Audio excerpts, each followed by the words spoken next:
Maulana Wahiduddin Khan, a life-changing personality. Early life. Azamgarh, a historic and renowned city in eastern Uttar Pradesh, India, has long been a beacon of knowledge and art, illuminating the world. The city's rich heritage in education, culture, and civilization is ancient. Many renowned scholars have been born here, including Allama Shibli Nomani, Maulana Hamiduddin Farahi, Maulana Amin Ahsan Islahi, Iqbal Ahmed Khan Sohail, Maulana Akhtar Ahsan Islahi, Maulana Abdul Salam Nadvi, Aslam Jairajpuri, and Maulana Sadruddin Islahi. In this illustrious city's remote village of Badharia, Maulana Wahiduddin Khan was born in January 1925. Family background and education. Hailed from an Afghan Pathan family on his father's side, while his mother belonged to a landlord family of new Muslims. At the tender age of 4, he lost his father, Fariduddin Khan. The ancestral property was divided, leaving his family with an old and desolate mansion once used for housing animals.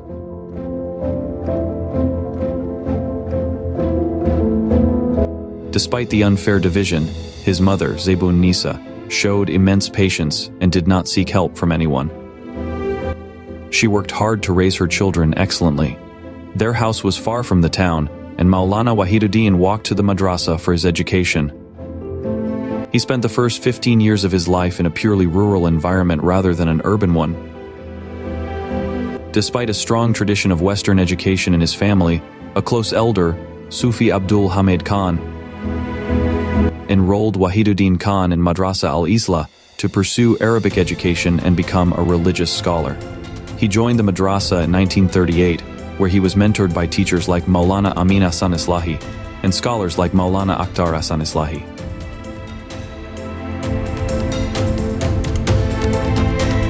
Marriage and children. At 17, during his studies, he married Sabiha Khatun, a widow whose first husband, Nizamuddin, was Maulana's cousin. After the death of her daughter, she was left alone, prompting Maulana's cousin, Iqbal Sohail, to arrange their marriage. She was educated and a regular member of Jamaat-e-Islami. Despite Maulana Wahiduddin Khan's separation from the Jamaat, she remained associated with it throughout her life. They had 7 children, 2 of whom died young, while 2 sons and 3 daughters lived to natural ages. His entire family and his wife actively supported his mission. Significant phases of life. Maulana's conscious life can be divided into 4 phases. The first phase lasted until 1948, encompassing his education at Madrasa Al-Islah and a subsequent period of renewed religious study.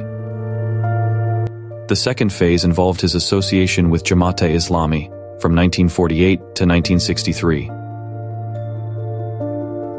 The third phase was his connection with traditional religious thought from 1963 to 1976.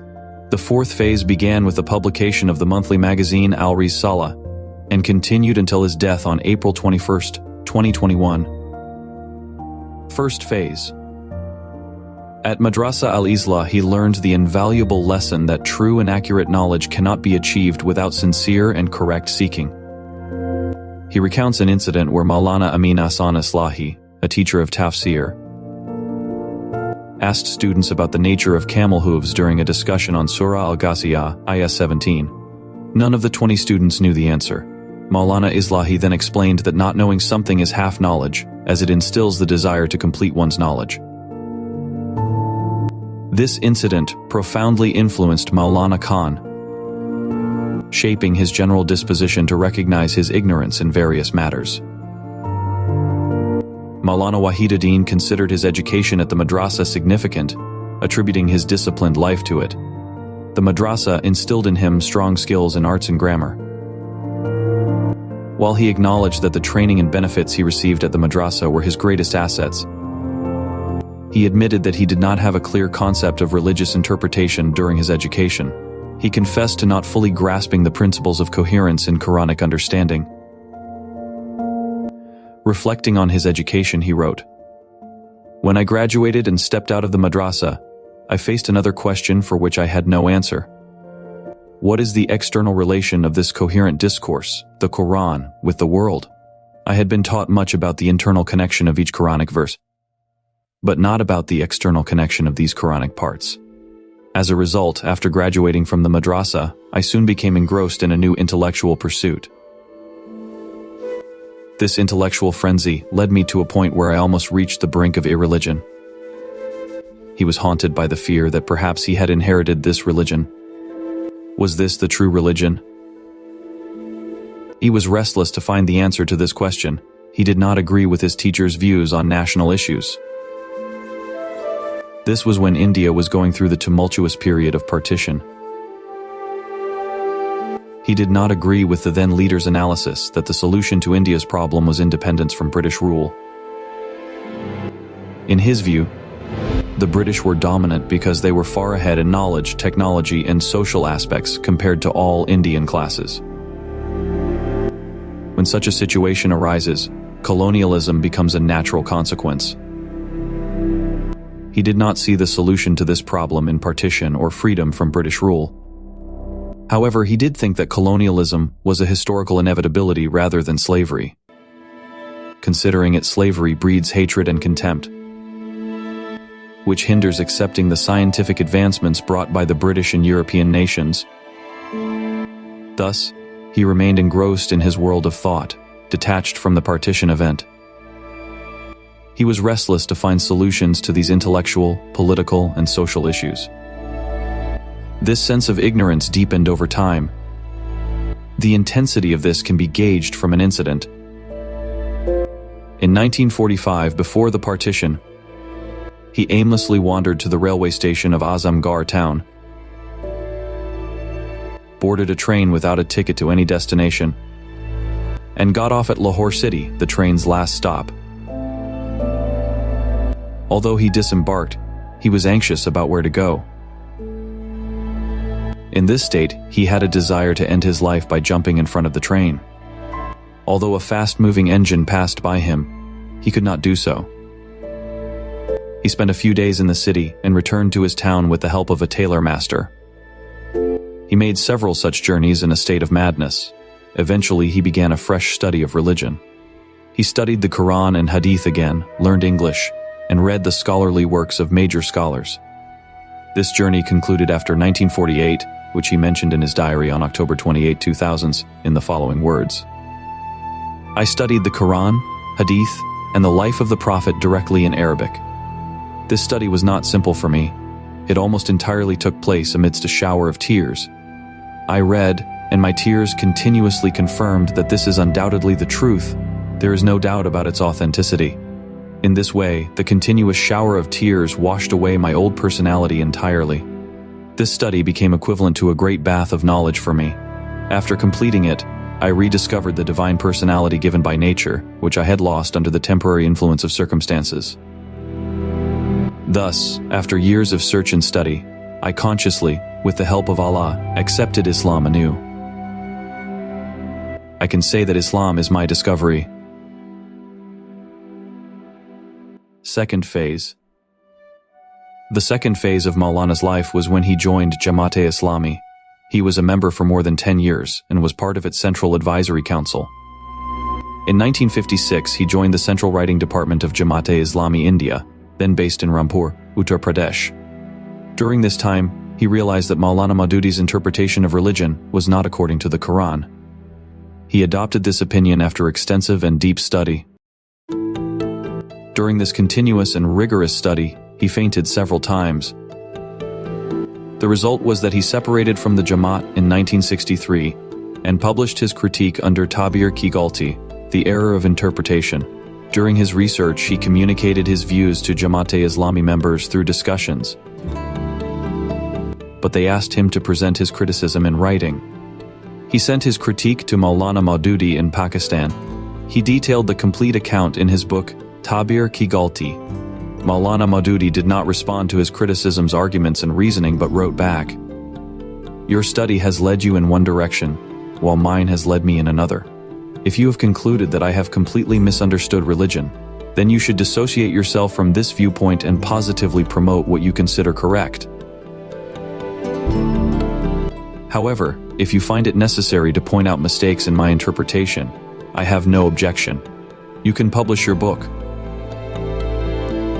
When Maulana Wahiduddin Khan pressed Maulana Wahiduddin to respond to his critique, he wrote, "Your style of argument suggests that whoever does not accept your viewpoint is ignorant and unwise." Maulana Wahiduddin acknowledged that his style might have been aggressive, but his sole aim was to seek the truth.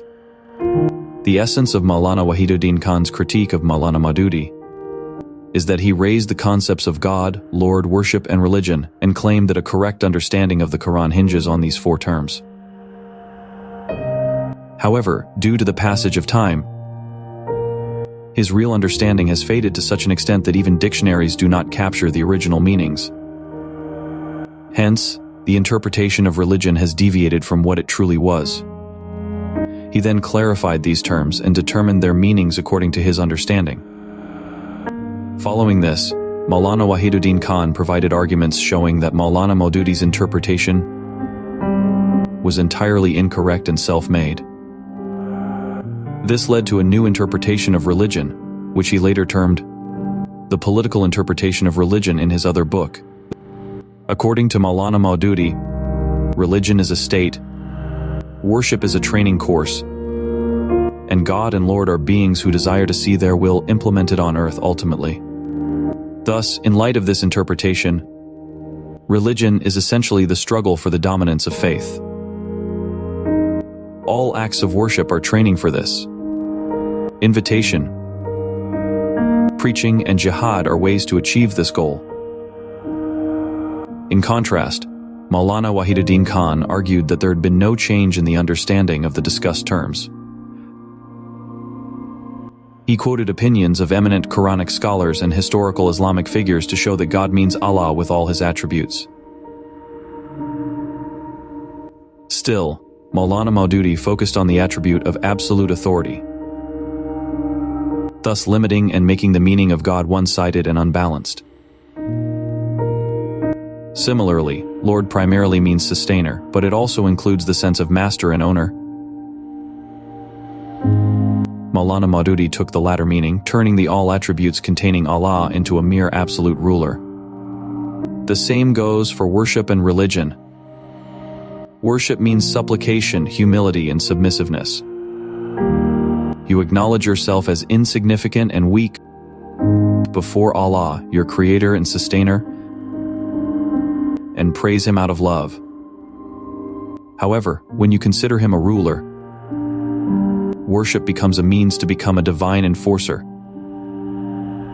making you a component in establishing Allah's orders on earth. Thus, instead of humility, you develop a sense of superiority. You are not worshippers but commandos in a military parade, focusing not on your training but on conquering and subjugating others. Maulana Wahiduddin Khan illustrated his interpretation with numerous examples and presented a favorite poem of Jamaat-e-Islami critics. "The purpose of my life is to elevate your religion. This is the only reason that makes me a Muslim and a worshipper." In his critique, Maulana Wahiduddin Khan also discusses another Quranic term, Iqamat-e-Din. Maulana Wahiduddin interprets it as the imposition of religion, while Maulana Wahiduddin Khan interprets it as adherence to religion. According to Maulana Wahiduddin Khan, based on the unanimous interpretation of all scholars, the command is to adhere to religion. Religion is not a state but involves believing in certain truths, i.e., doctrines, and acting upon their practical implications. Thus, when prayer is obligatory, you will pray, fast, give alms, perform Hajj if you can, and offer sacrifices. Similarly, if you hold political influence or are a ruler in a Muslim state, you will strive to implement Islamic law within constitutional limits. You should give zakat and charity when you have the means, not collect wealth first to give charity later. Therefore, you should not establish an Islamic state first or form an Islamic party to gain power and then impose an Islamic system. In the literature of the Jamaat, it was explicitly stated that establishing a divine government is obligatory for every Muslim man and woman. If you do not support a group striving to establish an Islamic government, you must have a justification ready for Allah, otherwise, you will be held accountable on the Day of Judgment. However, Maulana Wahiduddin Khan sees this as interference in religion,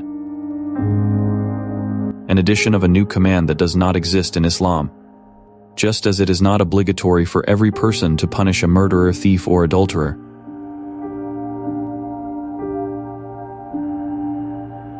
The implementation of Sharia is not obligatory on the common person, but on the ruler. And nowhere did the lawgiver command that you must become a ruler to enforce Sharia.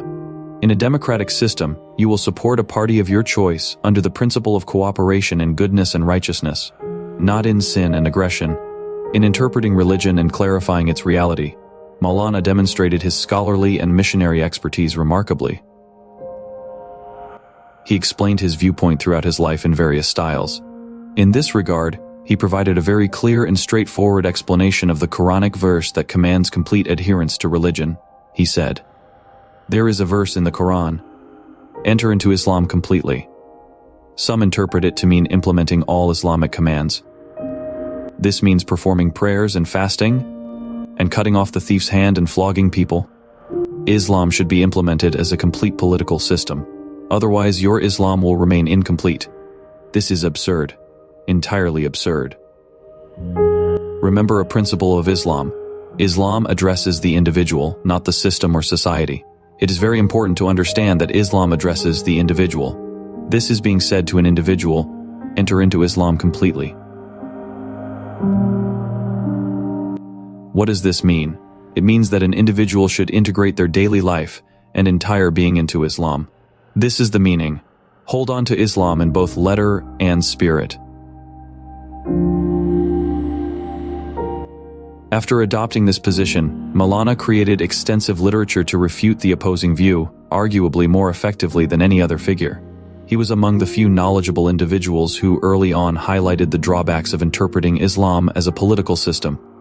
His analysis was that movements for the implementation of Sharia would inevitably lead to violent situations. He noted that societies lacking or having weak democratic values saw numerous armed movements like Al-Qaeda. Maulana Wahiduddin Khan clearly pointed out the consequences of this interpretational error. He also explained why this error occurred and why it became popular in Muslim societies. He wrote extensively and convincingly on this subject. According to his analysis, Muslims first suffered political decline due to rigid adherence to tradition and religion and falling behind in modern scientific and social knowledge. Consequently, they lost power and fell victim to a reactionary mindset. Their leaders, intellectuals, and scholars mistakenly believed they were victims of a conspiracy, whereas they were defeated due to their ignorance. Adherence to tradition and alienation from modern sciences. He strongly advised Muslim leadership and the masses to abandon confrontation and adopt a strategy of coexistence, creating an atmosphere of peace, acquiring scientific and modern knowledge, and strengthening themselves morally through Quranic teachings and the life of the Prophet. The positive literature he created on this subject is unparalleled in the Muslim world.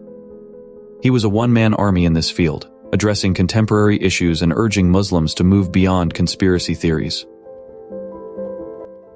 While the enemy does conspire, it is our duty to understand and avoid falling victim to their schemes. His famous statement is, "Construction is not possible through destruction. Those who buy weapons cannot defeat those who manufacture them. Those who make noise and protest are deprived of thoughtful consideration." Criticism.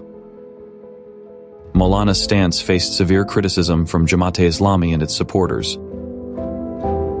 After the 9/11 terrorist attacks, all traditional thinkers joined this criticism. He was accused of being an agent of the enemies, teaching cowardice to the nation, and being a hypocrite. Maulana responded to every accusation by positively presenting his position without reacting. He provided overwhelming evidence against the opposing viewpoints. Eventually, time proved his position correct.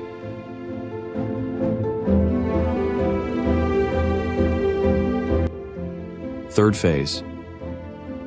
The third phase of Maulana's life was when he became associated with the Tablighi Jamaat, Nadwatul Ulama, and the magazine Al-Jamia, the organ of Jamiat Ulama.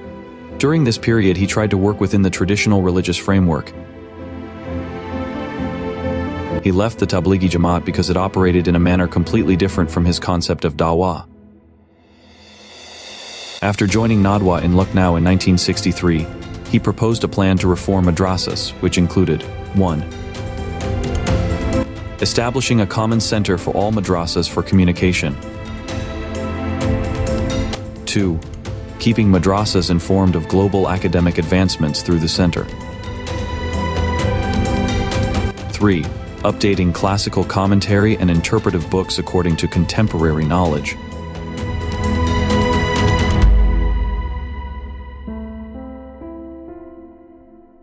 4. Creating a board to suggest curriculum improvements.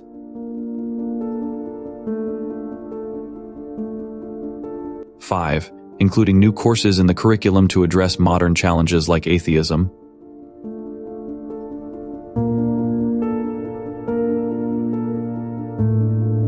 6. Organizing workshops and refresher courses for teachers. 7. Establishing an institution to teach scholars skills they missed in madrasas but need for dawah work. Maulana was deeply disappointed when none of his suggestions were even properly heard, let alone accepted. As editor of Al-Jamia, he proposed a series of lectures on Quranic dawah to Nadwa and other religious institutions, which were rejected. This led him to conclude that there was no serious intellectual environment or academic freedom in Indian religious institutions. They were focused solely on propagating their own sect. After Al-Jamia ceased publication, he decided to work independently according to his views.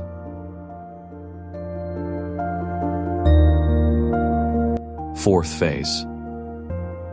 Maulana launched Al-Risala in 1976.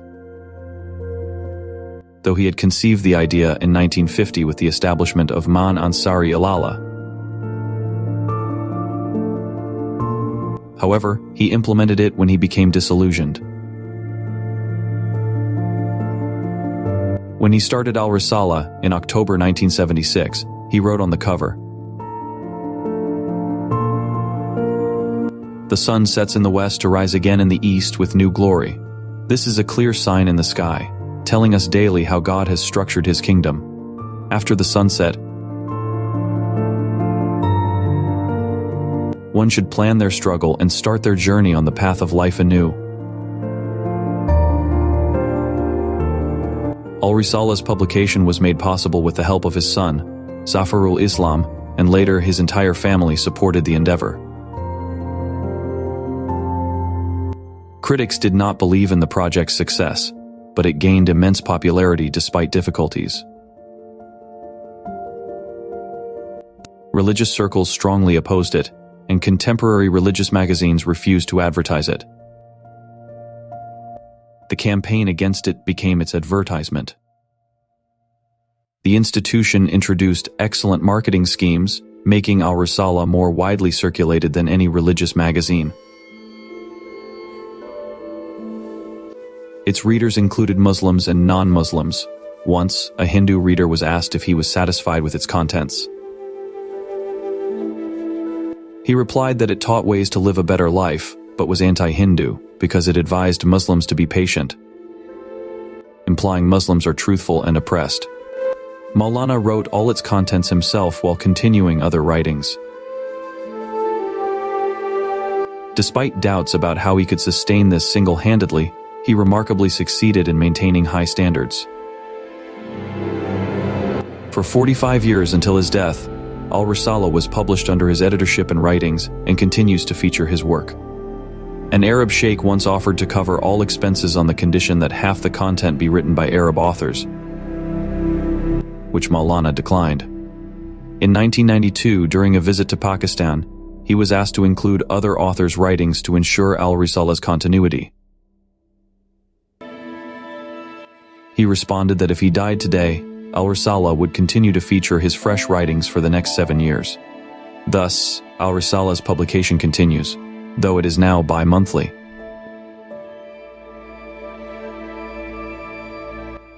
Other projects under Al-Risala. Al-Risala began in 2 rented rooms. After its success, Maulana named his residence the Islamic Center and started several projects. Publication of books. Maulana worked on Quranic commentary and other explanatory and dawah books. His son, Sani Athnin, established Good Words, a publishing house for quality children's books. His daughter, Dr. Farida Khanam, translated selected works of Maulana into English. Al-Quran Mission. The Al-Quran Mission was established in April 2010, coinciding with the completion of the English translation of the Quran. Its goal is to make the translation of the Quran accessible to everyone. By this time, the Quran had been translated into 40 languages. These translations are pocket-sized, containing only the translation without the original Arabic text, making them easy to carry and read. They are distributed for free. Additionally, his commentary, Tazkirul Quran, has been translated into 6 languages: Arabic, English, Hindi, French, Pashto, and Sindhi. Travels and other missionary activities. Maulana first conducted missionary tours in various regions of India, and then traveled to numerous countries around the world upon invitations from Al-Risala circles. He delivered lectures at interfaith seminars and workshops in various countries. He utilized modern means like radio lectures, cassettes, and other contemporary media to further his missionary work. Maulana authored a total of 131 books, originally written in Urdu, many of which have been translated into English, and some into Hindi and Arabic. His books can be categorized into 3 types: missionary, critical, and explanatory, with most being missionary works. The following 10 books are particularly significant. 1. The Challenge of Modern Times, Maulana's first popular book, translated into several languages including Arabic. It addresses scientific, historical, and academic objections to Islam and provides positive arguments in favor of Islam. It was well received by all schools of thought within the Muslim community. 2. Error in Interpretation, a critique of Maulana Wahiduddin's ideas. The first part consists of correspondence with Maulana Wahiduddin and some members of Jamaat-e-Islami India, while the second part comprises scholarly criticism. 3. Tazkirul Quran, a 2-volume commentary on the Quran focusing on its admonitory aspects rather than scholarly, jurisprudential, theological, or linguistic issues. 4. Al-Islam, an exposition and interpretation of the entire religion. 5. The Prophet of Revolution, a biography of the Prophet Muhammad, highlighting his exemplary conduct and wisdom rather than merely recounting events. It received an award from the Pakistani government for being the best book. 6. The Woman of Islam, discusses various topics related to women that are often used to criticize Islam. It also covers the lives of notable Muslim women in a missionary style. 7. Renewal of Religion, a brief treatise where Maulana discusses the innovations and deviations he believes have led to the decline of the Muslim Ummah and suggests a plan of action. This book responds to a book on the same topic by Maulana Wahiduddin. 8. Islam and Socialism, a refutation of communism and socialism. 9. Knowledge of God, discusses how to establish a living and enduring relationship with God without renouncing the world. 10. Travels, accounts of Maulana's travels in various countries and within India, filled with interesting information about the regions and missionary insights.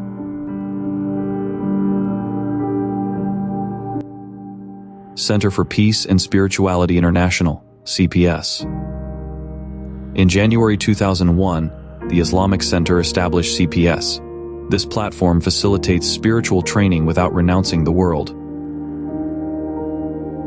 It is not a system of Sufi initiation or gatherings of chants and prayers. Instead, it aims to make the remembrance of God a part of consciousness through dialogue, so that a person can feel God's presence at all times. 3 unique aspects of Maulana's personality.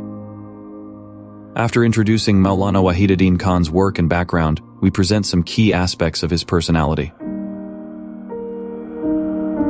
1. A constant thinker. Maulana described himself as a reflective being, with contemplation and reflection pervading his entire life. For him, positive thinking was the greatest discovery for any human being.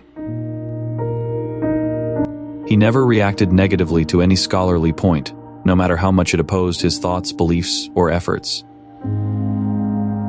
Instead, he made it a subject of his contemplation. For instance, when asked if history would be affected if Muhammad, peace be upon him, were removed from it, instead of reacting angrily, he sought an answer.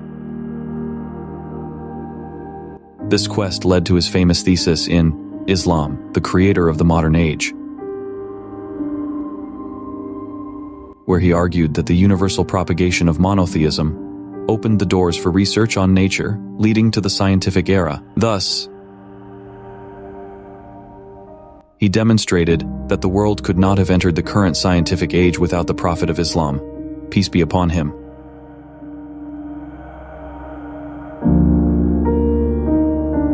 Two, extremely simple life. Maulana led an incredibly simple life. A vegetarian by birth, he followed a policy of eating only one type of food throughout his life. Despite other dishes being served, he only ate simple vegetables.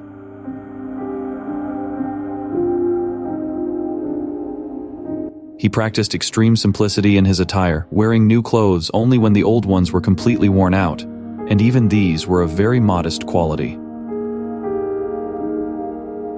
He never trimmed his beard except to remove hair that obstructed cleanliness.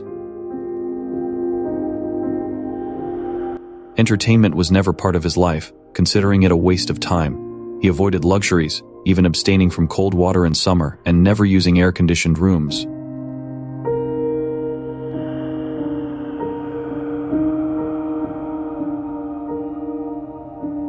Throughout his life, he never brought gifts for his wife or children, not even bangles for his wife or sweets or toys for his children. His daughters got married in their everyday clothes. Despite this extreme simplicity, his family fully supported him without expressing any dissatisfaction, always considering him their ideal. 3. Passionate commitment to the mission. Maulana believed that a person's life should be oriented towards the hereafter, and that every moment of a religious person's life should be dedicated to saving God's creation from hell and guiding them towards paradise. His life was entirely devoted to the mission, with every moment, every effort, and every penny dedicated to missionary work. Even his harshest critics could not fault him in this regard. He believed in using modern and best means for the propagation and development of missionary work, rejecting any austerity or traditionalism in this area. He was deeply immersed in his missionary work, arguably unparalleled in Islamic history. He taught the lesson of nation building to those inclined towards violence and reactionary mindsets, transforming negative energies into positive endeavors. An Al-Risala reader wrote a poem about this transformation, which can be translated as follows: I am furious and inflamed, writhing with restlessness. I hiss and flare up. You have dealt a severe blow. To the crest of my false pride, my mind is scattered. I try to break free from deception. From my shattered and weak state, you have blown away my smoky castles and the towers of my false notions. I have lost myself in endless mazes, searching for a way out.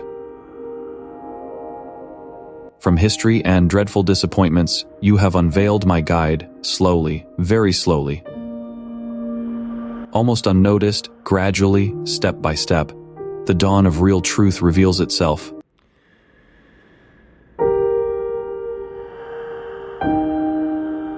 My anger subsides, my mind begins to clear, and I start walking in the right direction, a bud of hope sprouts from the roaring dark clouds.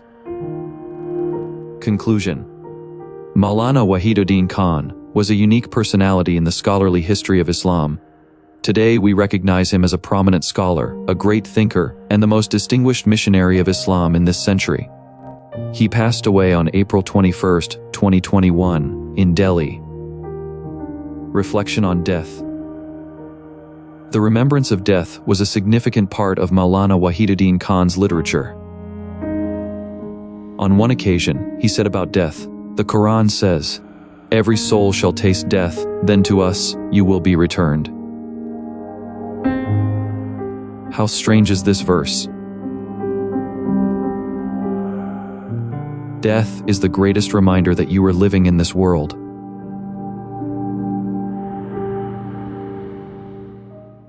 And now, you are returning to the Creator. Death means return to the Creator. The day of death is not the end, not the day of termination, but the day of returning to God.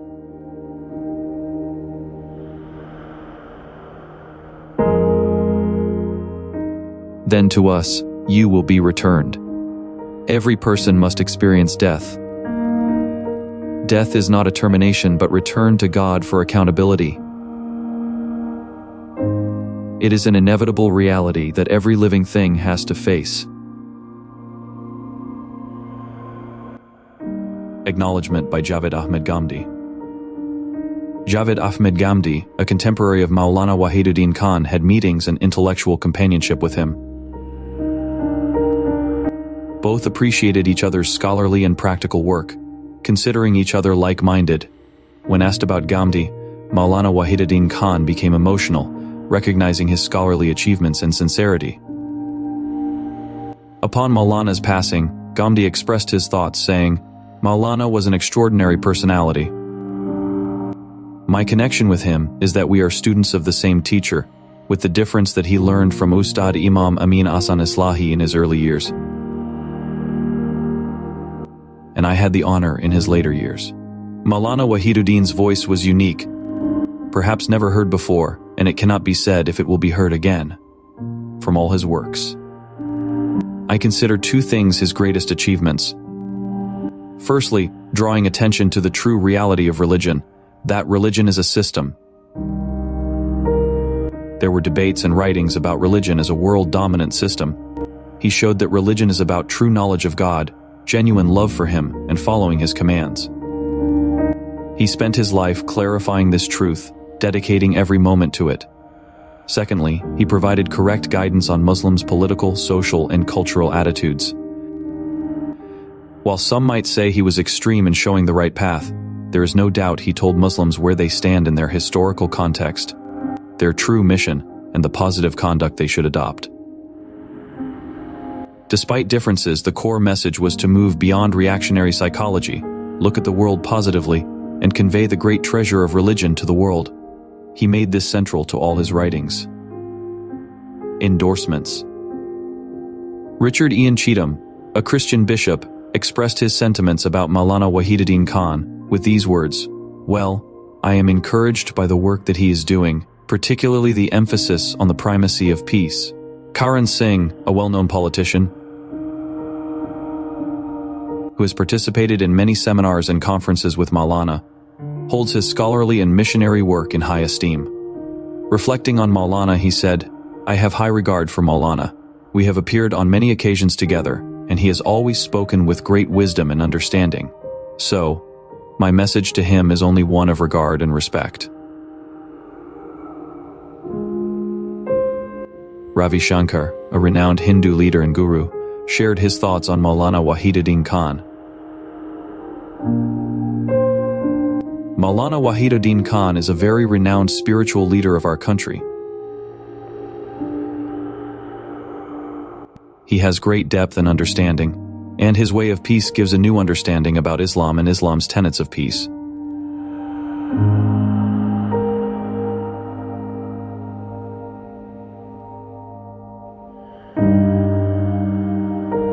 Wahiduddin Khan's philosophy and his interpretation are most valuable, and I think it's very needed in the world today.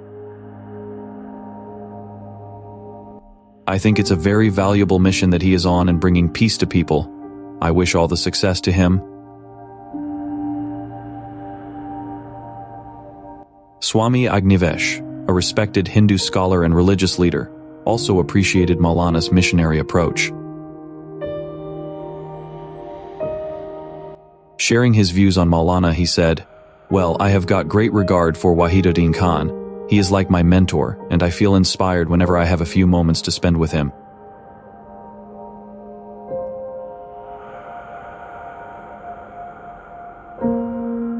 He is one person who is trying to transcend narrow religion and religiosity.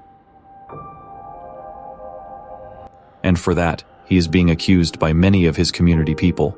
But he is not afraid. I want that type of courage for myself. I want to withstand all criticism with a lovely smile on my face, and with compassion for my people, whoever is criticizing me. He wished for his biography to end with this couplet. In the cage, do not fear to tell me the tale of the garden, my friend. Why would the lightning that struck yesterday fall upon my nest?